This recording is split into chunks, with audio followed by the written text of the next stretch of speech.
শুভ সন্ধ্যা বন্ধুরা, তোমাদের সামনে এসে আবারও হাজির হয়েছি। তো সন্ধ্যা থেকেই আজকের ব্লগটা স্টার্ট করলাম। তবে আজকে ব্লগ নয়, আজকে একটা ছোট্ট একটা চটপাটা রেসিপি তোমাদের সাথে শেয়ার করব। গরমের সন্ধ্যাবেলায় কিংবা বিকেলবেলায় এইরকম বানিয়ে খেলে কিন্তু দারুণ লাগবে। সারাদিন তো আমরা ঠান্ডা শরবত এটা ওটা খাচ্ছি, তো সন্ধ্যাবেলা দেখবে একটু চটপাটা খাওয়ার মন হয়।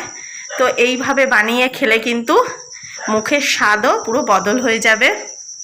তো দেখতেই পাচ্ছ এখানে আমি আলু নিয়ে নিয়েছি, আলুগুলো সেদ্ধ করতে বসিয়ে দিলাম। এই দেখো ঢেকে দিলাম। তো এগুলোকে আমি মিডিয়াম ফ্লেমে আধা ঘন্টা মতো সেদ্ধ করে নেব। আর একটু টাইম নিয়ে সেদ্ধ করতে হবে, কারণ আলুগুলো কিন্তু আমি গোটা গোটাই দিয়েছি। শুধু একটা বড় আলু ছিল, ওটাকে আমি দুভাগ করে দিয়েছি তাড়াতাড়ি সেদ্ধ হওয়ার জন্য। তো চলো আলুটা সেদ্ধ হোক, আবারও তোমাদের সামনে ফিরে আসছি। তো এই দেখো তোমাদেরকে দেখাই, আধা ঘন্টা পর ফিরে এসেছি। গ্যাসের ফ্লেম একদম মিডিয়াম করে দিয়েছিলাম। দেখো কি সুন্দর সেদ্ধ হয়ে গেছে আলুগুলো, দেখতেই পাচ্ছ। এবারে কিন্তু গ্যাসটা অফ করে দেব, আর দিয়ে আলুগুলোকে কিন্তু আমি ভালোভাবে ঠান্ডা করে নিতে হবে। কিন্তু গরম অবস্থায় কিন্তু এই চটপাটা রেসিপিটা কিন্তু একদমই ভালো হবে না। তো পুরো ঠান্ডা করে নিতে হবে। তার জন্য দেখো আলুর মধ্যে আমি দেখো ঠান্ডা জল দিয়ে দিচ্ছি। দেখতেই পাচ্ছ ঠান্ডা জল দিয়ে আলুগুলোকে ভালো করে ধুয়ে নেব। নিয়ে তারপরেও কিন্তু আমি অনেকক্ষণ, মানে বলতে পারো ঘন্টা দুয়েক মতো কিন্তু আমি আলুগুলোকে রেখে দেব খুব ভালোভাবে ঠান্ডা হওয়ার জন্য। এটা ঠান্ডা হলেই কিন্তু চটপাটাটা ভালো হবে। তো চলো ফিরে আসছি আবার একটু পরে তোমাদের সামনে।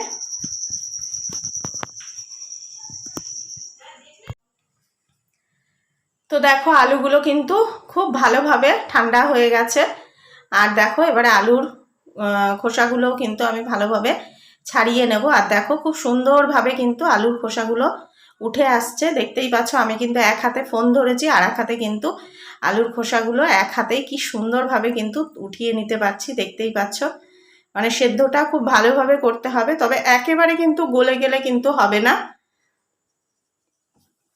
আর এদিকে দেখো একটা ভাজা মশলা আমি রেডি করব। তার জন্য 1 চামচ জিরের গুঁড়ো, গোটা জিরে, জিরের গুঁড়ো বলেছি, 1 চামচ গোটা ধনে, আর হচ্ছে সামান্য একটু দারচিনি নিয়ে নিয়েছি।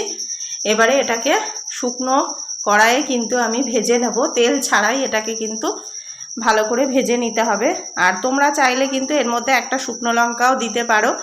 আমি কিন্তু শুকনো লঙ্কা দেব না, যেহেতু আমার মেয়ে খাবে ছোট, তো ওই জন্য শুকনো লঙ্কা দেব না।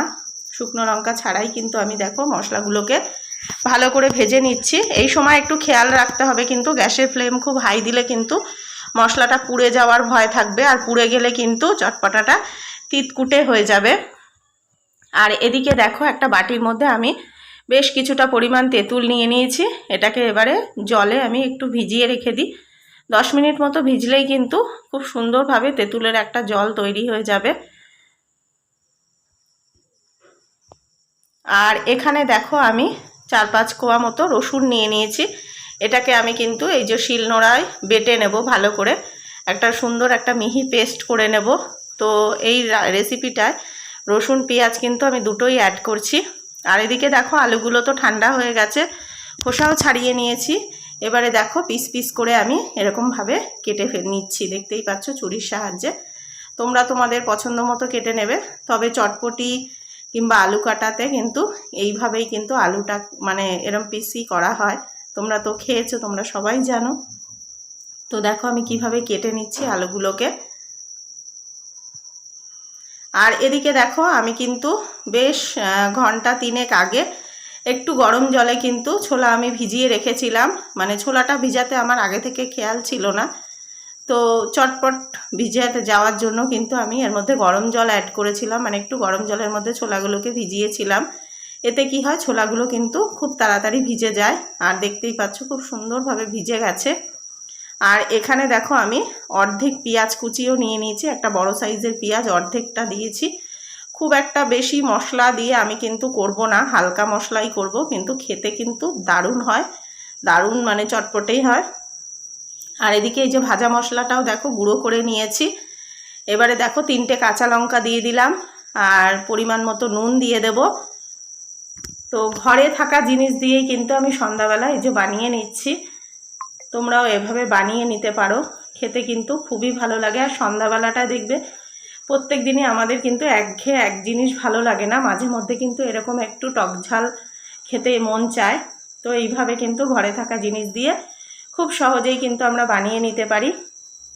তো দেখো ঝালটা কিন্তু তোমরা তোমাদের পরিমাণ মতো দেবে। আমি 3টে কাঁচা লঙ্কা দিলাম। তো এবার দেখো সমস্ত উপকরণ দিয়ে একবারে দেখো ভালো করে কিন্তু এটাকে মেখে নিতে হবে। দেখতেই পাচ্ছ। এবারে এর মধ্যে দেখো আমি টক জলটাও অ্যাড করে দিলাম। আর আমি সব কিছু অল্প অল্পই দিয়েছি, বেশি হয়ে গেলে দেখবে ভালোও লাগে না, আর খাওয়াটাও ভালো নয় বেশি মশলার জিনিস।